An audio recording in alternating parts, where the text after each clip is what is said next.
Thank you, and thank you for your patience. And now, without further ado, I would like to invite the next and at the same time the last keynote speaker, Dr. Milan Konstantinovic, Director of Professional and Educational Affairs of MCC. You have already met him in the beginning. He gave a very lovely welcoming speech, but now I would like to ask Dr. Konstantinovic to share your thoughts about the future of education. Thank you very much. Dear participants, ladies and gentlemen, nowadays the surrounding social and technical environment has radically changed.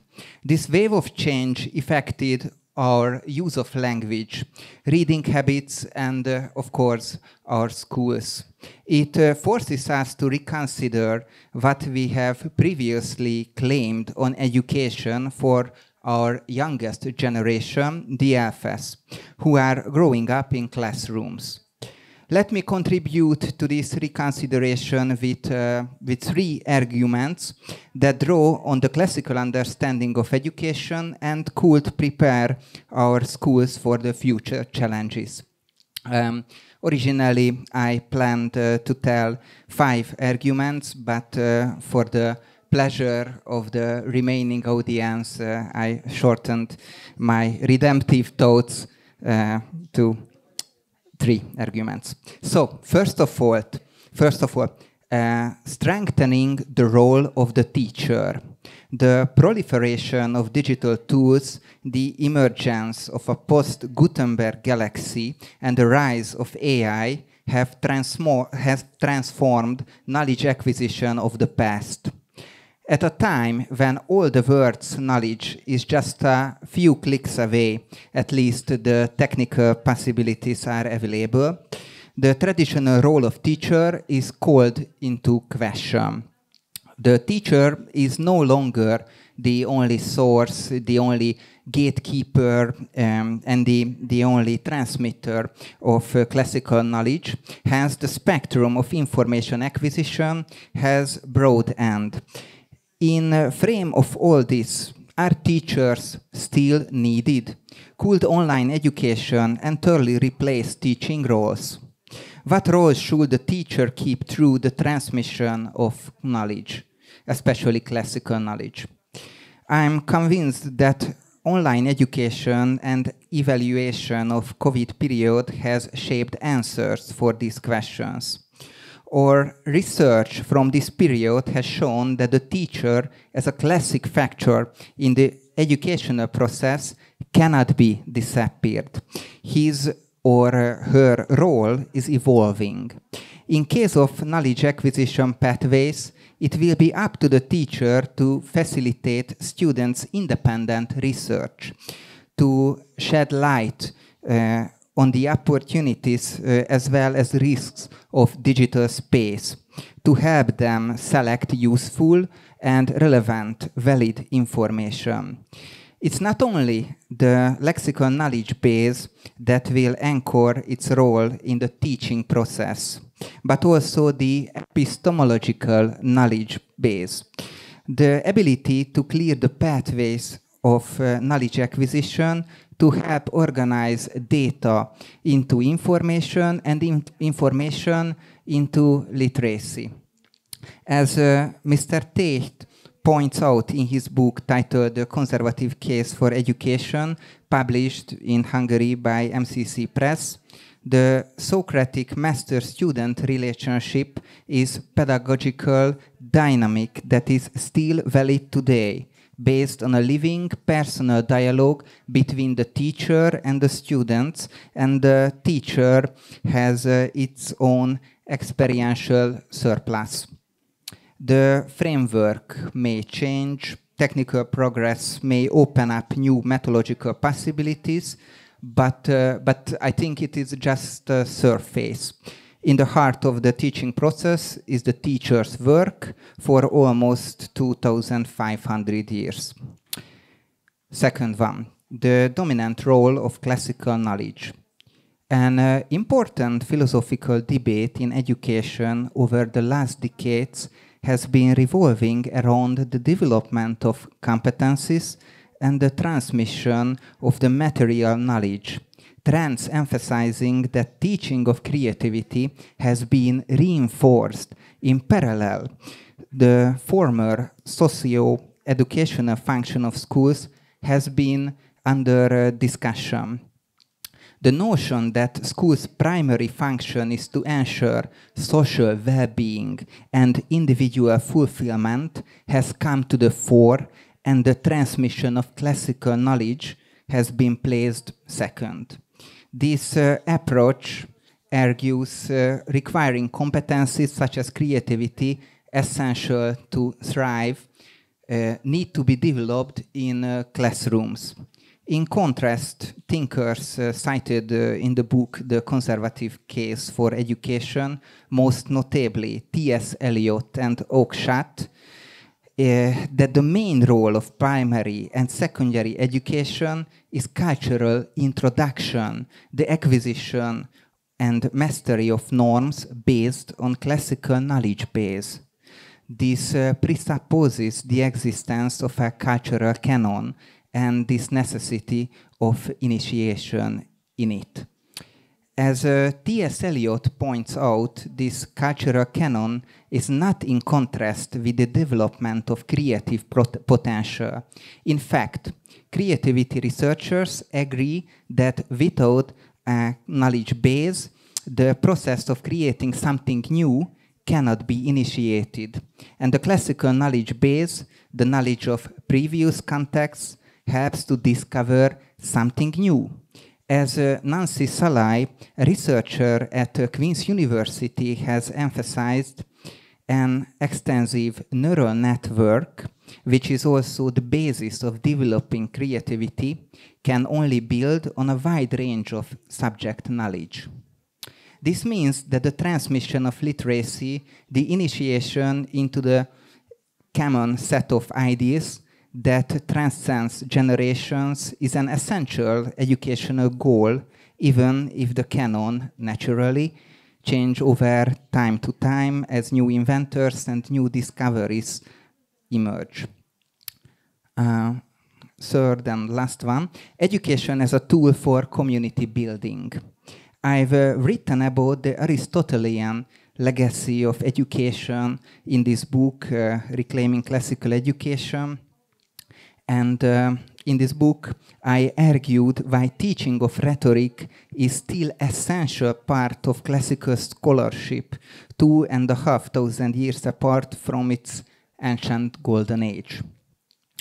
I'm convinced that nowadays, when members of Generation Alpha are socializing in the online space alongside offline, the role of real communities is becoming more and more important. Identities created in the digital world, along with peer pressure and contemporary milieu surrounding them, can distort the value of real human connections. Identity is defined by digital self-representation, and in his environment, education has a necessary role to play in reconnecting students with real human relationships.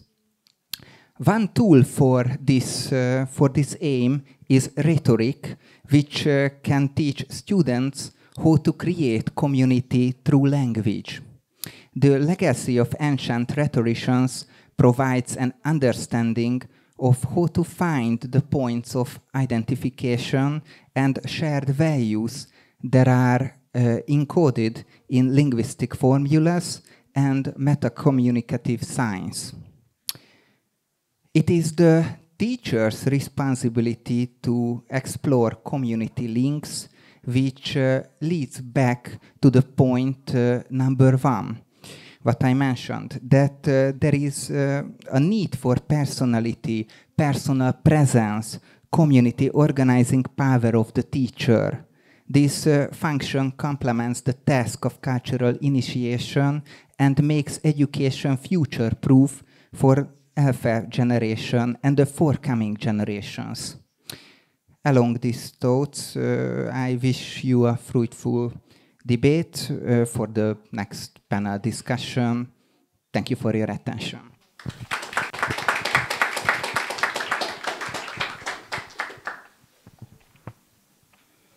Thank you, Dr. Konstantinovich. And I would have been very interested in the other two pillars, but thank you for sharing your insights. And we will see if we have a debate, but we will definitely start the last panel. So please, if you hear your name, come and take a seat at the stage. Paige McPherson, Associate Director of Education Policy at the Fraser Institute. It is an honor to welcome you.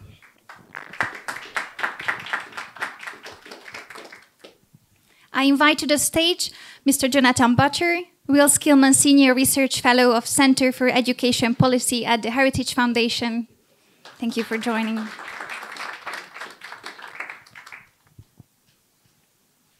Dr. Glenn Fahey, Education Program Director of Center for Independent Studies of Australia, with a particular focus on education finance and accountability. It is an honor to have you. I welcome Dr. Martin Luteran, Rector of the Collegium Anton Neuwirth. It is great to have you here.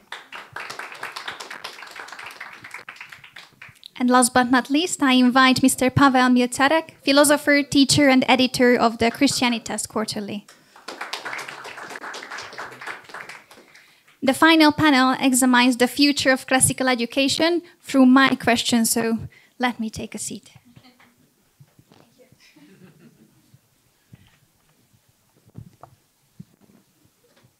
So now we are going to focus more on we are moving from the abstract a bit to more local and to more every day-to-day level of education.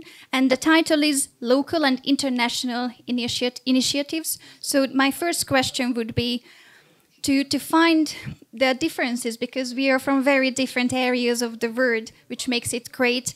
How does classical education look like in your country, in your region, and your system, what you see, and how is it implemented in the everyday school life?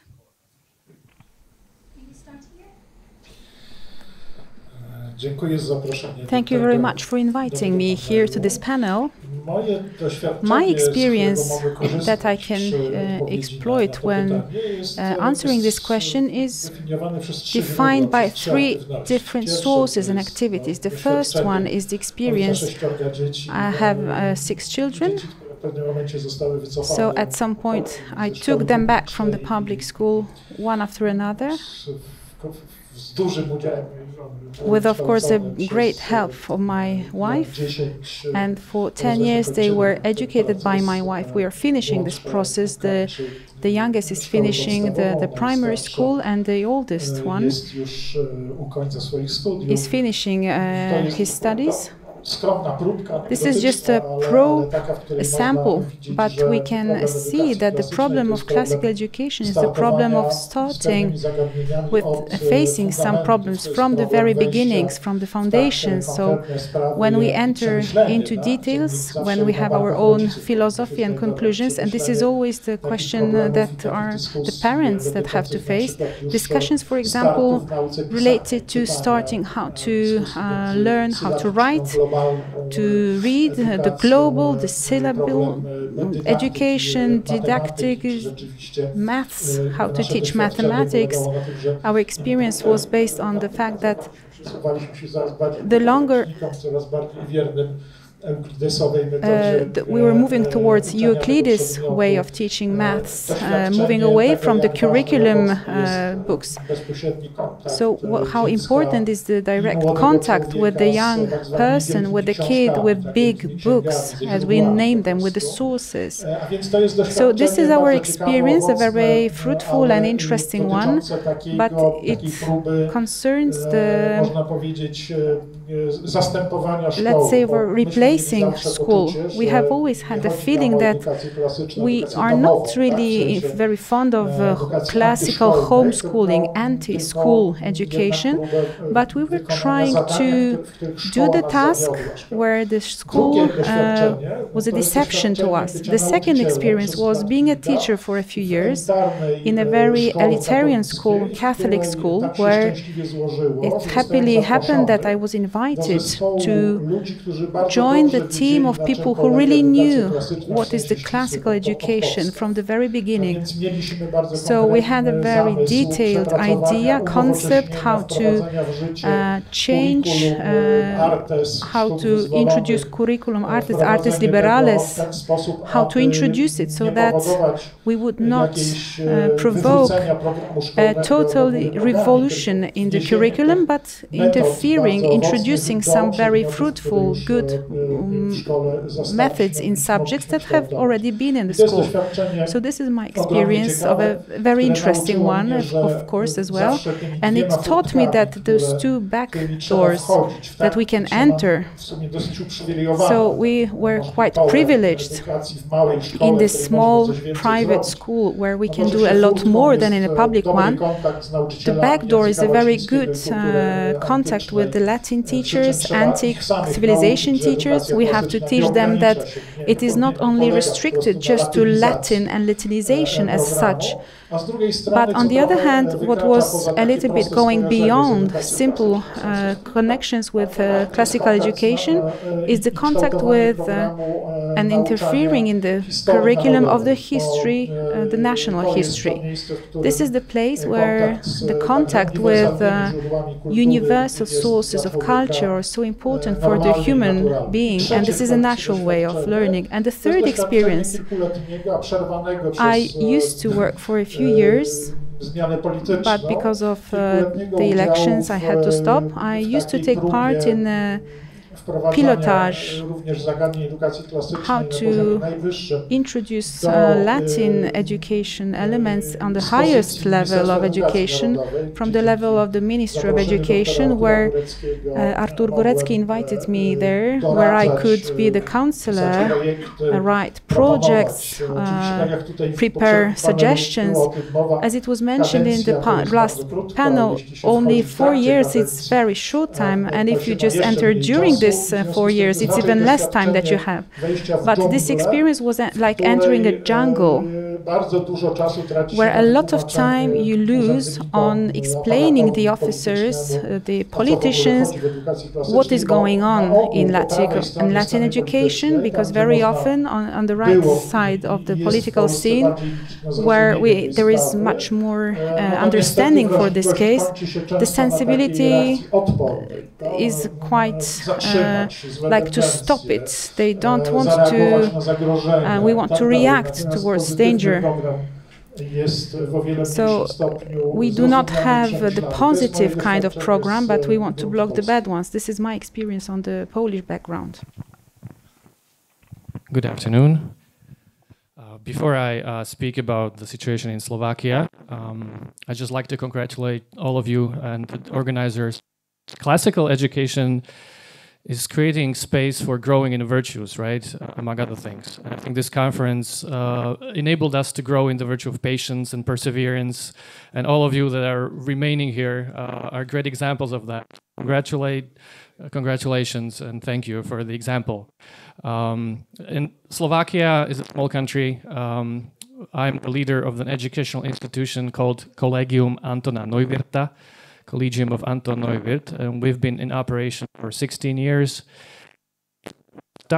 We started as a liberal arts program for university students.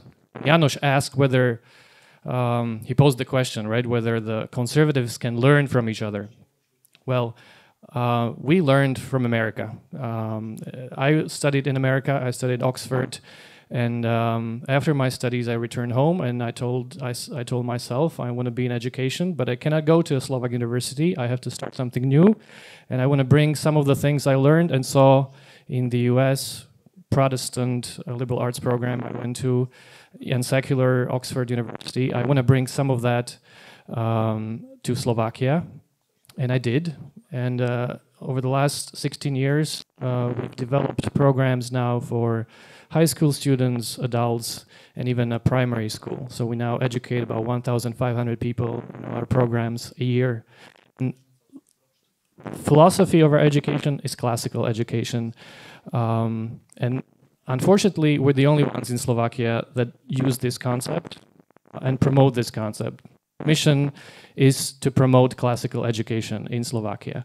The good news is that there's more and more people interested, more and more educators who come to our school and want to learn about it and want to find ways to implement it at their schools. So our approach to the cultural change and reform is not top-down, but bottom-up.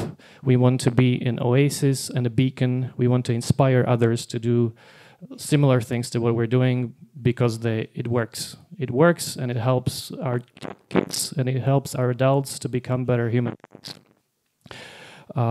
That is not to say the top-down approach is not important. It is. It's just not our mission, at least not for now. And in terms of the more general Slovak education system, I think communism destroyed the spirit of classical education. There, of course, classical education was a standard back in the day, but I think what remained from it after the communism is very unattractive, piecemeal remnants that the contemporary culture is reacting against with all the postmodern problems that we talked about today. So I think what we really need is to return, even we have a lot of Catholic schools, but even the Catholic schools just follow the state curriculum and do the things that the state schools are doing. So I think we need to return the classical education. Classical education is the response, but we need help, and it's wonderful to see that there are people in Europe and around the world that are doing things. And like I said at the beginning, I think conservatives can learn, and we learned a lot from the American experience, paradoxically, right? And from the classical movement that's happening in America. A month ago, I took three of our teachers, to visit Catholic schools in DC area. And there's nothing better than when your teachers actually see how things can be done and that it can be done differently. That's so much better than talking about it. You can talk about it for years, but when they see it, they're just struck by what can be done, by the possibilities. And the last thing I'm going to say, and we talked about this today, the most striking feature that we as Slovaks find when we come to these American classical schools is the level of discipline among the students. It's unbelievable. Our teachers don't believe that it's possible until they see it. Large classrooms, students are studying quietly, doing their work. They're working hard, and they seem to be happy with what they're doing. That level of discipline, I think, as we talked about today, is crucial for true education, and it can be done, and it's very inspiring, and we saw it in the US. Thanks very much. I'm going to also echo this is my first opportunity to do so, but echo the congratulations on organisers today. We run events like these all the time, so I know how much work goes into it, so well done. And it's very good to be here and very good to be sharing insights and thoughts all the way from Australia. So it's particularly in a Eurocentric conference, I think it's important. I'm very glad to have the opportunity to bring our voice to that conversation. I will try and be a little bit positive in the types of comments that I'm sharing with you today, and that's partly to recognise some of what I think are really important achievements in our context that are helping to shape and change the way in which education is done in Australia. Now, I rarely use the terms classical education. We tend to use some language that is becoming pretty accepted in mainstream, and that's the idea of a knowledge-rich approach to education. So by and large, I'll borrow that language in my comments. We don't have a classical education movement per se. We don't have classical education schools, even liberal arts schools. You could count them on one or two hands right across Australia. We do have many faith-based schools. 1 in 3 students around the country are educated in faith-based schools, but like in Slovakia, they generally will look and feel much like the state schools in effect. What are some of the things that I think we've now achieved some consensus of that I think is important to share? And to me, that's evidence that the knowledge-based education movement in Australia is making progress. There is an understanding that a knowledge-rich curriculum is a good thing to have. There is an understanding that knowledge-rich curriculum is powered by a science of learning in the classroom. There is an idea that what happens in the classroom works best when you have productive classrooms where attention is secured through classroom management practices, good behaviour practices and such. It's understood that we can deliver quality lessons through a shared curriculum because we can have shared knowledge across our entire education systems, and teachers don't need to co-create and create their own resources every single lesson, but to share and make the best of the resources that are available to them already. And we also recognise that this can be done in a system-led and system-driven context. It's not enough to say that individual schools should be their own governing authorities, but they should receive significant support from the systems that govern them as well. And perhaps that gets to the point that János opened the day with earlier, that it is important that the system does provide direction and leadership and allow schools to do the best work that they can do. So tangibly, in terms of the sorts of things that we now see in Australia that are government policy, whether at the state and federal level, and I think it's important to also note that we don't have conservative governments in office that have enacted any of these policies. These are all enacted by centre-left Labor governments. We have explicit teaching as a requirement of state funding. If schools don't have systems in place that promote explicit teaching, they're not eligible for funding programs. Now, I'm going to caveat that all of these things exist in theory. They exist because policymakers have been convinced, but that's not always all the way to the grassroots level, but it's an important accomplishment nonetheless. Teacher training programs are at risk of not being able to continue to train teachers from the end of this year if they don't include explicit teaching concepts and cognitive science as a basis on how students should learn. Behaviour and classroom management is now a feature of teachers' training as well. Mobile phones and not digital devices, but mobile phones are banned in most Australian schools, and it's quite likely within the next year that social media for 16-year-olds and under will also be banned across Australia. And again, these are all initiatives of centre-left Labor governments. And the final piece I'll add there is that there's also a recognition right across Australia that, and as a condition of federal government funding, all schools will use a phonics-based screener, that is a universal screening approach, as a tool for equality of opportunity in school. So that's a recognition that, yes, children will start school at different levels, and our best opportunity and the appropriate opportunity for us to play is to try to screen for those foundational skills and whether children can demonstrate those early on in school. And we recognise, and there is consensus in Australia, that phonics, the ability to decode, which unlocks the ability for us to be able to go on to read to learn, is essential to progress for all students and is part of a guarantee that governments are making to Australian students. So just a little bit of optimism about Australia. Again, I'll caveat that, and I'm sure I'll share some limitations of what's been achieved, but I wanted to share some of that progress with you. Thanks. Thank you. So the question was, what does classical education look like in our context? Okay, so we're going to do some media here. So remember the Twilight Zone, right? So if you've watched an episode of The Twilight Zone, you don't always know what's happening, but when it's over, you thought it was pretty good, right? And so that's a bit like a comparison of classical schools to traditional education in the US, right? Sort of like watching a Christopher Nolan movie, right? Inception or Tenet. You don't always know what's happening, but when you get to the end, you thought it was really cool, right? And so that is how different classical schools in the United States look compared to traditional schools. And I'll give you some examples. So they teach Latin and Greek. It's very common, right, across classical schools. In the United States, there is, in traditional public schools, they don't even go near Latin or Greek. They divide the schools up into houses, a lot like Hogwarts, right, in the Harry Potter books, right? And I know this because I'm now a classical school parent as well as a researcher, and that's what they did in my son's school. And they do it for the sake of camaraderie and competition. Well, in traditional schools in the United States, they've taken competition and completely perverted it, right? You allow boys who say they're girls to compete in girls' sports and win and stand on the podium, right? I mean, they've taken competition and made it something that no one wants to be a part of because there's no reward at the end. Memorization, right? Memorization is a big part of classical school curriculum in the US.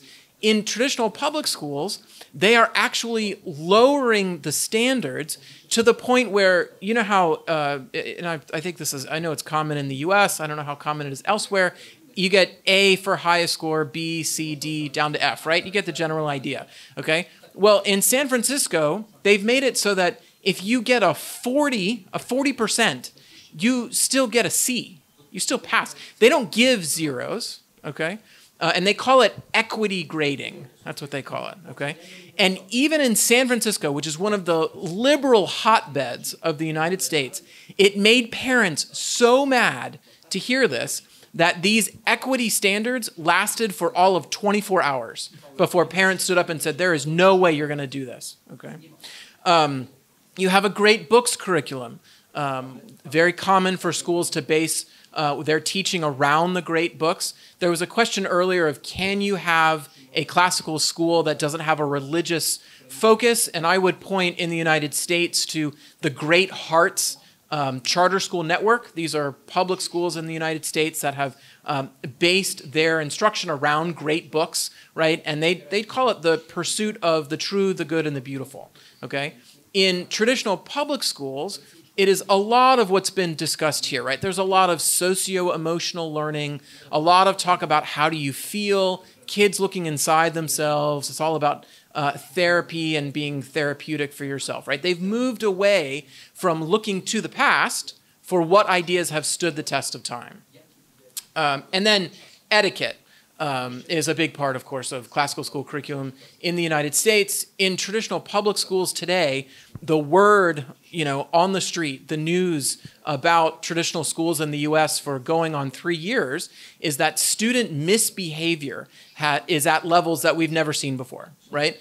Student fights, students assaulting teachers, students talking back to teachers. Since COVID, it has reached levels that we really have never seen before. And even teachers' unions and those who I think are sympathetic in general towards traditional public schools recognize, right, that there is a serious crisis in the way that student behavior is managed, okay? So again, you have the classical school example that I just gave you and the traditional schools. You might as well be watching, right, an episode of The Twilight Zone as how different the two look. So thank you so much to everybody at MCC for hosting me here today. Again, I'm from the Fraser Institute in Canada. We're Canada's largest think tank. So just to give a bit of a context, classical education, I would say the schools that are doing it looks a lot like the experience in Australia and the United States. And I think those movements are very similar. Where classical education formally, classical education that names itself classical education or classical schools, where that exists in Canada is completely in the private sphere. It's not in government schools really at all, with one exception, which is only sort of quasi-government. So you see a growing movement for sure in homeschooling. I would say it's probably next to religious education, or maybe complementary to religious education. In a lot of cases, it's probably the fastest growing aspect of homeschooling in Canada.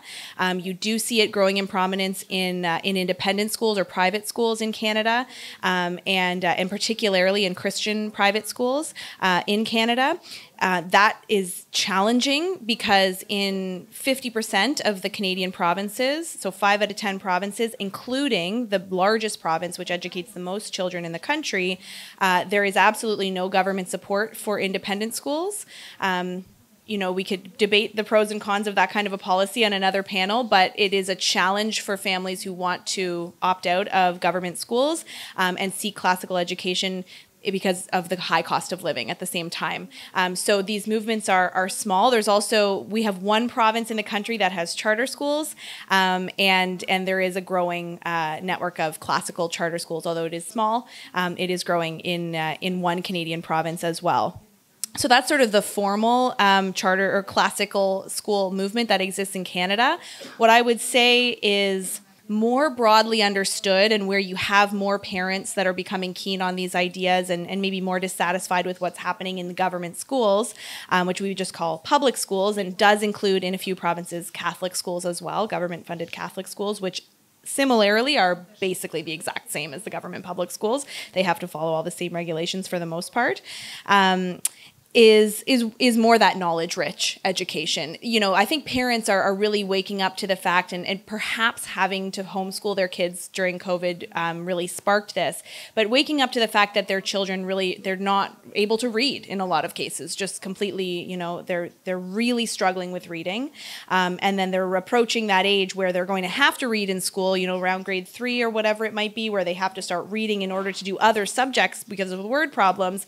And then they're hitting up against that wall and they become really dissatisfied. Not able to do those you know, basic math, for example. And then we have similar, you know, the discipline crisis. You know, we have some of the most highly paid teachers in the world, and yet we have a teacher shortage in Canada, in every province. And there is violence. Every single teachers union in the country reports violence against teachers, not just students, among students, but against teachers as well, as a real pressing concern. And so we do have that teacher shortage, and just the fact that it's difficult to regain or maintain control of a classroom without a standard of discipline in the schools. And so parents are starting to realize this. We at the Fraser Institute have also done reviews of our curricula and realize that, you know, it really is devoid of that rich knowledge content, those basic facts, especially in history. In the largest provinces in the country, there really is not a clear set of facts that students need to learn, aside from the fact that Canadian governments have behaved in discriminatory ways from, you know, at different points throughout history. That's the only clear, consistent thing that Canadian students in the largest provinces are made to learn per the curriculum. Other than that, it's completely up to the teacher. So, you know, parents have started to realize this. We've done public opinion surveys of parents, and they've started to realize that, you know, their kids are not getting the fact, they're not seeing the discipline. They want clear grading, as you say, not grading that they can't understand. They want facts in schools, not just the teachers' opinions. And so that's where I think you see a little bit of a movement towards education that emphasizes that, even within the government schools. I don't think any governments have gotten it right yet in terms of the reforms that they've tried to put in, but that's the green shoot that I would say that's happening in Canada, because the vast majority of kids are educated in government schools. And so perhaps that's kind of the bright light. You know, if we're heading in a direction of a more content-rich curriculum, that would be the reason why. Thank you very much. Thank you very much. Since we might not touch the point of politics, just let me add a remark to what Glenn said about the central left government deciding on banning phones in school. I think it only means that it's just common sense. It's not depending on the left or the right. And most of you already mentioned the content-rich curriculum. So let me be more precise about that. And the question goes, what are the key elements that must be standardized versus localized in a knowledge-based curriculum, and also inside the country or maybe globally? What should be standardized in a classical school or just in any schools? Glenn, you may start. Yeah, so I think when I think about this, you know, we often get the question, you know, that's are we trying to replicate clone schools in a sense when we talk about things that work, and when we talk about what mobilizes schools and political leaders and system leaders to adopt the sorts of things that we talk about, and the idea of a knowledge-based education, it is fundamentally the idea that it works. It's a non-ideological movement as far as I see it. It's a response to significant ideology, and the response that we've brought to it is there are some things that work, there are some things that are effectively common sense. And that's largely how we've been able to create, I guess, coalitions of support. Where we see significant success, I would say, is where there is a degree to which we recognise that there are some universal things that work in school, that children learn best in certain conditions, where attention is secured, where curriculum is sequenced and is clear, and when the classroom environment is orderly.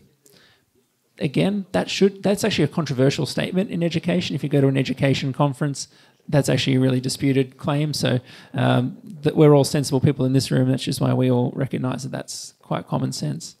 So the things that should be standardised are the things about how we teach well, because the human brain more or less learns new information the same way. Once we recognise that, we know that teaching can and should look relatively similar in different contexts. high-performing schools have got uniqueness about them, of course, but they've got many things in common as well. The way that standardization, or that I don't like to use standardization, I prefer to use consistency. The way that consistency is ensured across systems is where we've, I think, seen the greatest success. It's the Catholic education system in Australia that is the key driver of change. And that's not actually because of the faith-based instruction, I'm sorry to say. It's because of their ability to work within relatively small systems with a degree of hierarchy that allows decisions to be made and scaled. In a Catholic education system, if the Archbishop says, we're going to do things this way, we're going to transform the way we're teaching, it gets done. If you go to a department of 2,000 schools, it's really, really hard to penetrate that system. If you run 30 to 50 schools, like many Catholic dioceses do, it's big enough to make scalable impact, but small enough to be manageable. And that's why it's become the incubator of innovation in Australia has actually been the Catholic education system. And so we've been huge supporters and huge advocates of that system for that reason. Ja myślę, że I think that on the one hand, it's quite clear to us that classical education in its genesis is very universal one. So where we try to refer to it not only from the Catholicism or not of the system, which I totally agree with, which is the most tried and experienced one, even though its defects and current problems, I have a lot of hope in this way of teaching, in this education, much more in many other governmental systems of education. But even if we take it into consideration that the classical education sounds with its own universal truths, and it is supposed to keep it in its core, its references to sources, to texts, it should always refer to what is left for us, the source of the Greek and Roman and also medieval, of course, all the humanist movement, that's clear to all of us, but it is also clear, on the other hand, that these texts throughout the ages have impacted our cultures, national cultures, so in this proportion and in this aspect as well, the presence of the things that are quite specific when it comes to the texts, the literature texts, that are the emanation of the national genius, but it is not introduced and implemented as a block and as a limitation of our own culture, but the culture of our own country, where this universalism we can find. This is always this truth about the classical education, that for a dozen or a few dozens of books were read in all the countries, Spain, France, until the 18th century. The curriculum was more or less the same. And I don't think it is the problem of an artificial programming of the culture of common demos of Europe, but this is simply our genesis, this is our history of this curriculum, of this common program that we call the classical program. But just by the way, when there are nations that have their own imperialistic history and the feeling that they were always giving its civilization to the others. They were covering 1/4 of the year with their culture and language. Of course, those countries have a kind of tendency to think about their own culture as the new Latin one and the new common world and the new common language. When I recall a few years ago, there was a kind of scandal example, what the students are reading in Lycée Stanislas in Paris, it turned out that they were reading the classical, and everybody was shocked in France. But on the other hand, it turned out that the Ministry of Education that is claiming totally different things, she sends her children to this very school because she believes in this kind of education based on sources. But what was interesting, I looked through this list of books. There were only French literature. This is the casus that I'm talking about, this subculture that sees itself in its own culture. And I think that the Polish case is a bit... Very often we have this identity of our own. We look at our culture in a kind of a mirror in the European culture, because this is how our culture has been created. And I think that in a good proportion, it is always like that we should find this common ground, the common sources that should be the first point of reference, and later on, of course, the necessary ones for our own private taste, creation of Polish, English, and so on. This is something that should be just added. So I'm talking about that from about the proportion of the program. Yeah, I just want to say I agree with everything that was said. Classical education is universal but not uniform. Every single school I've seen was different, even though there were common features, just like human nature, where we share the same nature but we're all different. I think that's the art of teaching, the art of creating a school, is to kind of delve into this tradition, into this great conversation, and do it in an original way, in some way. So I think that's the beauty of it. That's the beauty of this enterprise, that we're not cookie cutters. We're not just copying the same schools all around the world. It's not a corporation, and it's not a product. It's a living organism. It's a community of learners that want to be part of the great conversation of the Western civilization. So in the United States, when you talk about things that are shared or the same across schools, you're usually talking about academic standards, right? Content standards. Okay, so content standards, academic standards, they're like airplane food. Nobody likes it. It's made for the lowest common denominator, but you're all stuck on a plane and you're either bored or hungry, so that's what you're going to do, right? Imagine if you took airplane food and put it in every restaurant. Well, that's what the same academic standards did across public schools in the U.S. And so that is actually part of the lesson from the chapter that I wrote for the book. It compares the academic standards in California and Minnesota that they tried to make in ethnic studies and history to the academic standards in Louisiana and South Dakota, right? And they're very different, okay? Louisiana and South Dakota, I believe, take a very sensible, thoughtful, historically driven approach to teaching civics and history in the United States, right? It acknowledges America's past when it comes to slavery in the Jim Crow era, while also saying that America has unique contributions to world history around individual liberty and freedom.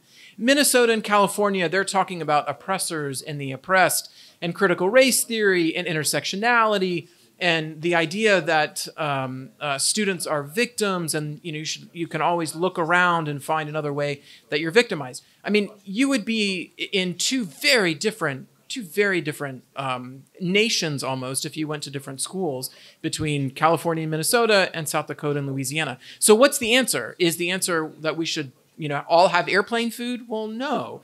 The answer is that the innovation or the future of classical education in the United States, it's going to come from the private sector. It's going to come from those who are starting classical schools on their own in the private school context, which is happening. They are burgeoning around the US. And in fact, if you're interested, you can go to heritage.org, and we have a database of all 900 classical schools in the United States that are all there. We also see classical schools coming out of the charter school sector, which we mentioned earlier. But I think that the traditional public school world it is not built to make the academic standards and the content standards that really are what make classical schools so special. They're not built to deliver that. And so what we're going to see in the United States, it's going to come from parents. A quick thing that I'll just end with. So this year is the 100th anniversary of a Supreme Court case called Pierce versus Society of Sisters in the US. And this Supreme Court case is a very special one in US history because in the opinion delivered in this case, they said the child is not the mere creature of the state. And so that statement is now 100 years old, and that is the statement that will define the next 100 years for classical schools and the innovation that comes from education in the US. Thank you. So building on that, I can appreciate the questions around, do we achieve things through the state, through the government? How important is that, putting that structure in place, versus the change and those green shoots I was talking about that are coming from the private or the people sphere. Because even in the province with the highest level of school choice, I'll say, or independent school enrollment in Canada, it's still only 13% of kids. And the vast majority of kids, as I said before, are educated in government public schools. But where I think, I'm going to get to specifically answering your question, of course. But I guess what I wanted to say, just building on that, is that there is a lot of focus. I think where people's headspace is at in Canada, amongst the sort of community of thinkers, if you want to say, is around institution building because of just so much government failure. And so where I think a network can help by defining the kinds of things we're getting at with this question, what can be local, what should be more global, and in a classical school context, is providing a bit of a blueprint for people that don't know exactly where to begin if they want to engage in that institution building. And I don't think that is just limited to the independent school or charter school or homeschool sector, although I think that's primarily certainly where it lives in Canada and where the opportunity is. Occasionally, all of our education policy is made at the provincial level. So that's like the state level. None of it is federal. None of it is national. And so occasionally in some provinces, you will get a government that is interested in reform and that does want to put in place good quality education reforms to the curriculum or the system more broadly. And they are in a bureaucratic soup context of resistance to that, right? And of people who come from the same teachers' colleges, who come from the same schools of thought. And so providing some blueprint or leadership for those people who want to be reformers, I do think actually could serve a lot of value. And so, similar to what others have said, I think the local stuff, the history that we have moved so far away from in Canada, and our history in Canada is so short. We're such a young country, and yet we just fail to really hit those key points chronologically for students. That should be a real, I think, necessity, and civics, understanding how our government works. Beyond that, the greatest books, the greatest thinkers, the pursuit of truth, the instilling curiosity. Kids in Canada, once they basically learn to print their letters, they might enter a year of school where their teacher doesn't make them write in pen and paper again. They might just be on their laptop the whole time. And moving away from that and recognizing the value in just what I would call kind of the basics.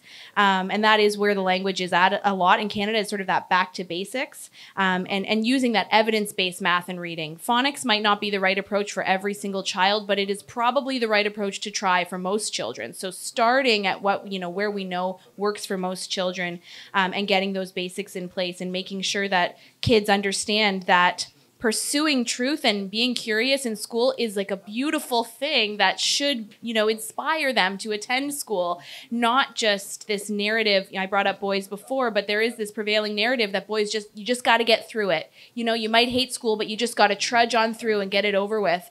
And I think that is a horrible shame. Kids can all love school, and if we make school a more beautiful thing and provide the blueprint for people who want to create those institutions, whether in government or outside of government, I think that's a really, really beneficial place to start. I might just maybe just push back a little bit on some of, I guess, the theme that's coming a little bit, and partly it reflects, I guess, my own intellectual journey at various points as well. And I'll apologise to those in the room, but I sort of, on many issues, I've got more of a libertarian bent. But in education, I've become a lot more comfortable with a role for the state to play. And I think some of the discussion that's we're having as a group here partly reflects the questions that János mentioned in the morning, which was basically the ship picture, and can we just exit the system and create this parallel system that works for the students who are fortunate enough to belong to the classical schools or the charter schools or the voucher schools, whatever they might be. That relies on a significant amount of information in the hands of parents to make effective educational decisions for their children. I've become sceptical that many parents have the valuable information that they need to do that, which I know is not necessarily a popular view, but that's been my realization over time, and it's an unfortunate one, but it's what I've learned. It also lets the state off the hook, and that's something that I don't think is acceptable to me. I think that the state has an obligation that the children under our care do have a right to read, for instance. And yes, education is many, many things. But fundamentally, if we as a state are unable to ensure that the children that leave our school system can't read, can't do maths, can't write, that's a failing. And just saying, well, it's good enough, it's fine that some of the children manage to escape that system, therefore there's nothing to see here. In my view, that's an abrogation of responsibility of the state and us as a society. Yeah, so I hear what you're saying. There are 49 million kids in U.S. public schools. So we are dooming the United States if we don't do something for those children. So while I still believe that the future of innovation and classical schooling is going to come from the private sector, a huge part of what the Heritage Foundation is doing now is something we've never done, and that is intervening and engaging in the public school system. So, while I said that my chapter talked about how standards are different, and so we can't trust them from one state to another. My chapter didn't actually say that. What my chapter actually said was Louisiana and South Dakota standards are far superior to what Minnesota and California have to offer, and there is every reason that states across the U.S. can do the same thing. And so, we cannot leave the 49 million kids hung out to dry. We do have to push back against gender ideology in public schools, the teaching of critical race theory in public schools. We have to protect civil rights. That is a core part of the Civil Rights Act and what I believe is a limited federal role in education. So without question, I think the Noah's Ark analogy, there are just too many kids, right? It's a numbers game, and we simply can't rely on that in the U.S. However, we do have to set our expectations at the right place of what we can expect. And the fact is that in the United States, for 75 years, we have ignored the evidence on phonics and used cueing and look-say and to teach reading. And we have reading levels now that are abysmal. I mean, they are like historical lows. They are where they were when they first started measuring these things, okay? And so it's only in the past decade that they've started to move towards what they call the science of reading, which is bringing phonics back in the classroom. And I just use reading as an example, right? Because I think, yes, that is absolutely something that we should expect the state to do. So no, I know that we can create lifeboats, but those lifeboats, right, are examples.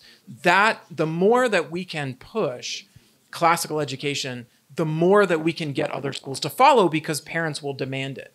The last thing I'll say to support that is that in the surveys that we've done at the Heritage Foundation, we've asked the same question twice over a period of about 5 years. We asked parents, do you want virtue and character taught in the public school system?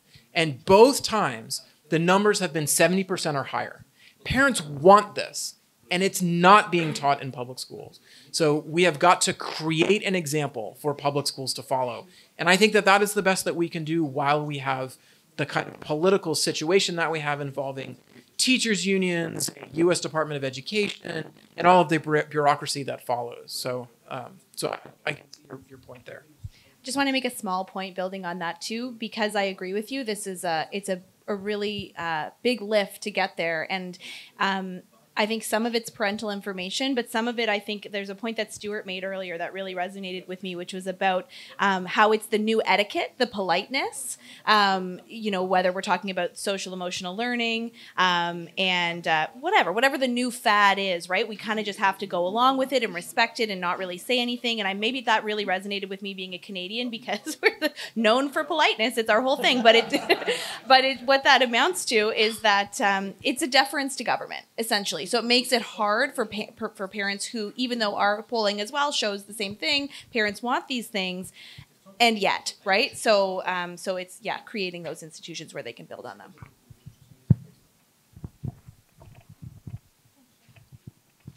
Thank you very much. Our time is running unluckily, so I will probably just ask one and a half questions, and it's.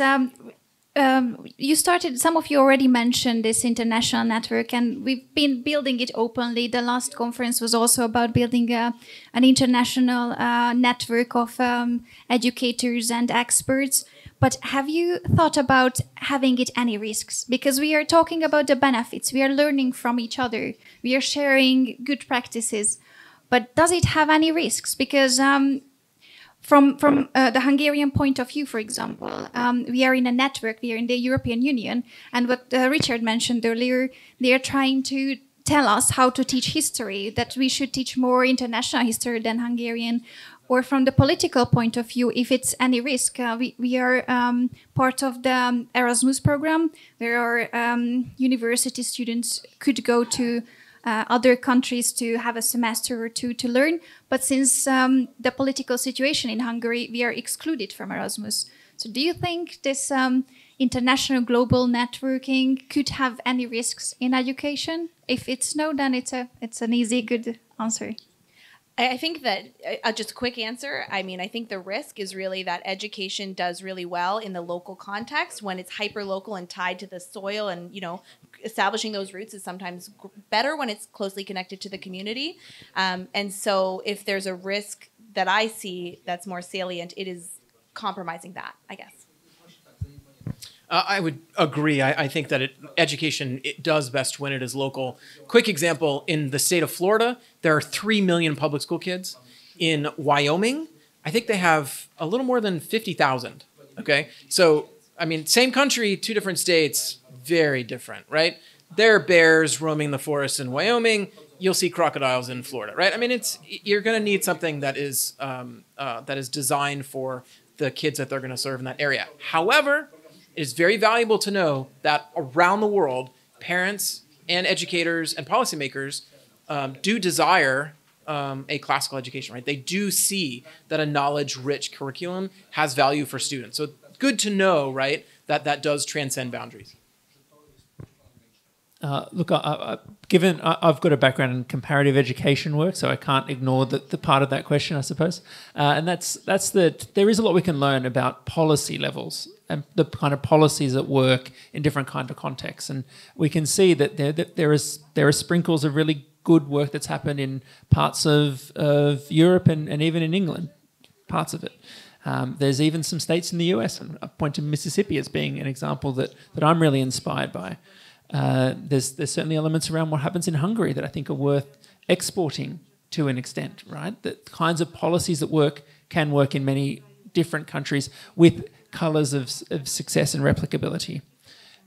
Obviously, everything that we talk about in education does have a cultural lens and a cultural a degree to which we can borrow policies and we can borrow pedagogy, but we can't borrow curriculum.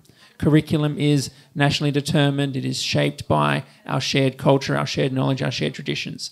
And that's the way that I tend to think about that. When I think about the potential risks for the movement, I come back to the way in which we're approaching these issues in Australia, and that's very much in a mainstreaming sense. So the risk that we've actually got is no longer being seen as mainstream. So it's quite different maybe to some of the other contexts out there, but that's probably it for now. Well, I think the Catholic, or not the classical schools in America have several networks, right? There are Protestant schools have a network, Catholic schools have a network. There are non-denominational classical schools that have a network, and all these networks seem to work and are doing well, as far as I can see. And I think there is no such network in Europe. And I think, well, the big question is whether there are and how many schools there are in Europe that call themselves classical or are in this kind of tradition or see themselves as being part of this tradition. And I think this research could and should be done. And I know that MCC is already working on it. And it'd be wonderful to at least know each other. And for me, privately, it would be much cheaper not to have to take our teachers to the US to see classical schools. If we could only go to Europe, that would be wonderful. Though there's the language barrier, paradox. Right? It's difficult to Hungarian schools because we won't understand Americans.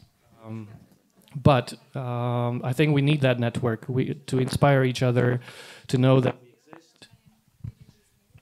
Yeah, and I don't see any risks in that. I think it doesn't exist yet. So I think we need to see the reasons why, because it will require some time, money, and resources to create this network. And yeah, let's not care about risks at this moment.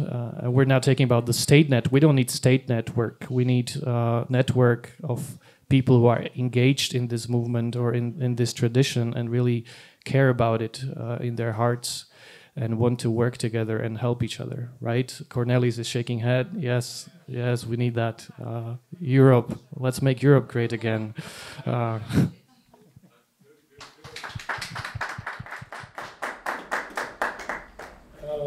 No cóż, poprzednio mówiłem dużo o uniwersalności edukacji klasycznej. I was talking recently about the universality of classical education, about the sources, but now, of course, I would like to underline, referring to what has been said, to the locality, which is so important, the nationality is so important, because it gives us what in education is the most important, ethos, pathos. What from my Polish perspective, I understand very well, because when we talk about Homer and Ovidius, then their experience in our nation's experience with our great traditions that was fighting for 200 years for its existence on the map. So we see some parallels, some references, there are some echoes in our own heritage. And undoubtedly this aseptic classical education or classical education that comes as import, of course, this is not something that I would promote. Also, I'm talking from my own Polish experience that we would not accept it with a big enthusiasm. But on the other hand, I think that this network that we keep talking about is very important, especially for those who, when it comes to organizing the structures of the classical education, they are really far beyond. I think that we in Poland, we are a few steps behind you. We have very modest experience in comparison to what our Anglo-Saxon culture speakers could have said. You are for us, for many years, a kind of role model, a point of reference. This is from you that Peter Kwaśniewski was coming to talk about Warsaw College and the network with this program of these big sources and big books, great books.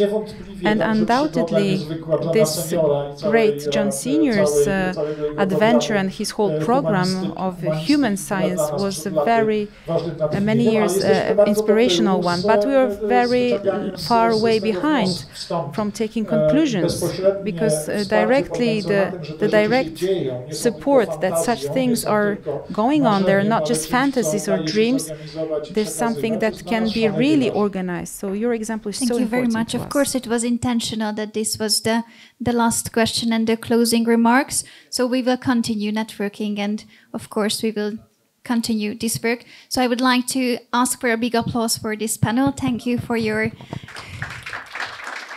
comments and thoughts.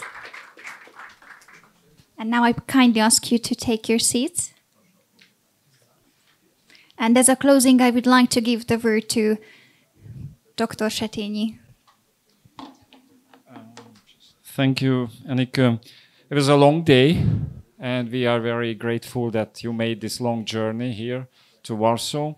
The most important characteristic of a closing remark is that it's short, I guess. So I will be short. Okay, we started in Brussels. It was 2 years ago, probably, but anyway, 1 year ago, but pre-Trump period. Quite a desperate thing, globally speaking, and a very new thing. We didn't know too many people. I remember in the lunchtime, the Swedish lady, so-called Swedish conservative, which in Hungarian means liberal, anyway. Yes, she was watching at us whether these Hungarian boys who organized and financed the conference are eating babies for breakfast or not. You never know, you know. So it was a difficult start, but went well. Warsaw is the second when we are not alone anymore. Thank you for Ordo Iuris and the wonderful Polish colleagues. We are at home in Poland. And that's not a threatening. Okay, I don't want to speak Polish. I can, but it's too emotional. Anyway, we love you, and this was a cooperative project, a Polish-Hungarian project, and that's very nice. In terms of geopolitics, this Hungarian investment and the Polish contribution is a typical example of overreach. So the third conference we would like to put to Western Europe, and with the human, cognitive, and material contribution of other Western Europeans. I already mentioned that we are missing the Germans, Italians, French, and the Spanish. But probably it will be better a little bit later. First, they need more sensible governments, and then they will gather some courage to come to the conference. But as the Chinese say, marma or itier. So step by step, slowly it will develop. Some preliminary conclusions about policy making. We won't make big conferences anymore. Maybe we need a more flexible, smaller policy workshops with those countries and those actors who have some influence on a local, regional, or national level. So, but this was wonderful here in Warsaw. And the second thing is the advice of Martin Luteran from Slovakia. When the Slovaks orders, we comply and implement. We need a European network of those schools and organizations who are committed to classic or liberal education. Yes, we need, and we are very curious about the American experience of those networks. So just help us to learn more about that, and let's make this network as well. We continue the book program. The next book coming out is, or one of the next in English, is Professor Tate's book. I don't know the title precise, but something like 7 books. Everybody has read before and nobody knows nowadays or forgot altogether. These are essays about 7 books those books constituted this civilizational frame of classic education. One is for policymakers, decision makers, Cicero on duty. Nobody reads anymore, but politicians should read this. So there's a rediscovery of our richness and traditions. We will invest that. Then please visit our European free space of education and welcome. If you create content, we will upload this and everybody can read that. And finally, in Europe, not in US, but in Europe, probably we need an online training course about this classic education, how to establish, how to create classic education in an ordinary school, ordinary classroom. But for this online program, we need the background of a prestigious university as well. We will find some universities who give their name to this program, if it's a graduate program or something like that, a teacher training program. MCC is, of course, always behind of these initiatives. This is just a firework of new ideas. And the reason is that this was very inspiring conference. Now the best part is coming, which is the dinner.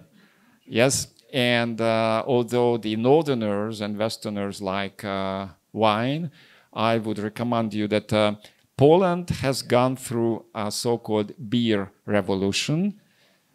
They have a lot of fantastic, high-quality, Poland-made beers with local ingredients, only local ingredients, good brands. Taste those beers, especially the brown and half-brown beers are excellent. Okay, so long live Poland, and thank you very much.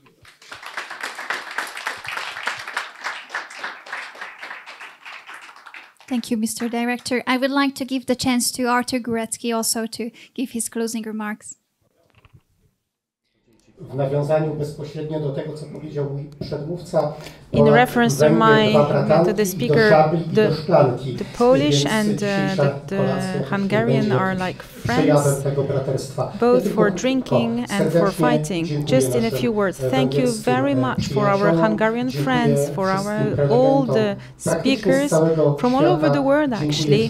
Thank you all that have come here for our conference today and has stayed until the end. Thank you very much.